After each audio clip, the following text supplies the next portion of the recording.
讀創意媒體嘅同學，如果第日係打算自己開個工作室，做 freelancer， 甚至乎自己做老闆請埋人添，咁你會發覺咧，而家做social media 或者做 marketing 咧，好多時咧做一個崗位從事好多唔同嘅工作啦，唔同性質嘅工作啦。咁而家有個好嘅 term 叫做 slasher， 咁好聽咧就係其實你乜都可以玩啲，甚至乎有一啲你唔係好識嘅，你都可以去嘗試去做啦。咁以前好難嘅，即係譬如話從事影視製作嘅分工其實係好精細嘅，即係譬如話你啱啱入行嗰陣時，如果你係唔屬於攝影組，你可能分分鐘連掂部機都唔允許你掂嘅。咁而家梗係唔係咁啦，你都知YouTube 好多嘢都係一腳踢係嘛？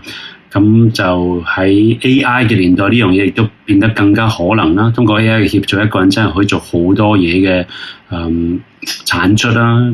圖片設計、視頻設計，甚至乎 marketing， 甚至乎有陣時做一啲好簡單嘅一啲網頁啊。咁當然難嘅就係本身，如果你唔係讀嗰樣嘢專業嘅，要你突然之間做嗰樣嘢咧，又你真係分分鐘係老鼠拉龜嚇，即係唔知從何入手。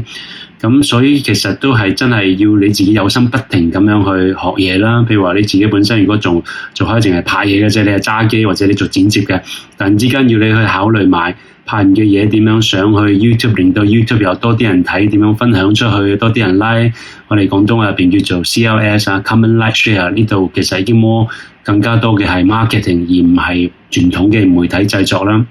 咁所以其實你係要不停學嘢嘅。咁包括technical 啦科技AI 都算係啦。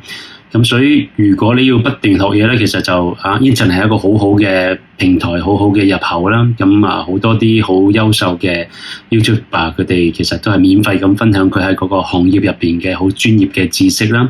咁今日我想同大家介紹一個咧，就叫做Documentary of a CEO。咁呢個係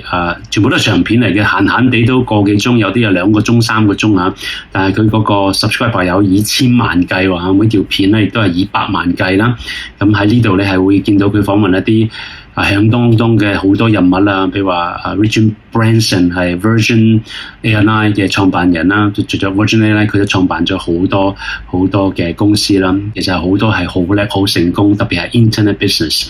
咁呢個係有好多啲片咧，我覺得係直接就真係可以當係一個